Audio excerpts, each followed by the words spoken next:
সাধারণত একটি ডিমের দাম কত হতে পারে? 15, 20, সর্বোচ্চ 30 টাকা।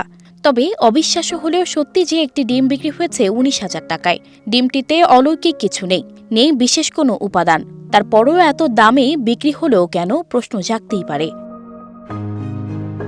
পবিত্র শবে কদরের রাতে শ্রীমঙ্গল উপজেলার মির্জাপুর বাজার জামে মসজিদে এক মুসল্লির দান হিসেবে আসে একটি ডিম। পরে রোববার দুপুরে এই ডিমটি মসজিদ কমিটি উন্মুক্ত নিলামে তোলে। এ সময় মসজিদের মুসল্লিরা নিলামে অংশ নেন।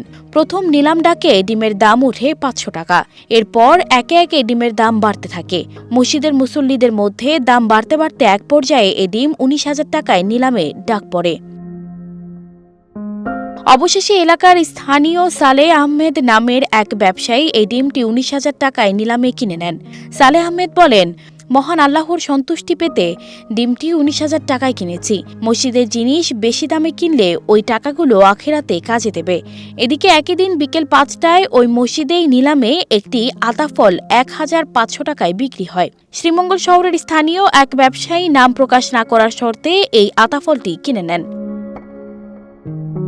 মির্জাপুর বাজারের ব্যবসায়ী মোহাম্মদ জাকির হোসেন বলেন, আগেরকার সময় মসজিদের উন্নয়ন কাজ করার লক্ষ্যে বিভিন্ন দ্রব্য সামগ্রী দিয়ে এভাবে প্রতিযোগিতাপূর্ণ নিলামের আয়োজন হতো। এই নিলাম দেখতে বহু মানুষ জড়ো হয়ে অনেকেই অংশগ্রহণ করত। এখন আর আগের মতো এই নিলাম ডাকা হয় না। বলতে গেলে প্রায় বিলুপ্তর দিকে এই নিলাম ডাক। তবে মসজিদের উন্নয়নের স্বার্থে এসব নিলাম টিকিয়ে রাখা জরুরি বলে মনে করেন তিনি। সানজিদা রহমান, প্রবাস খবর।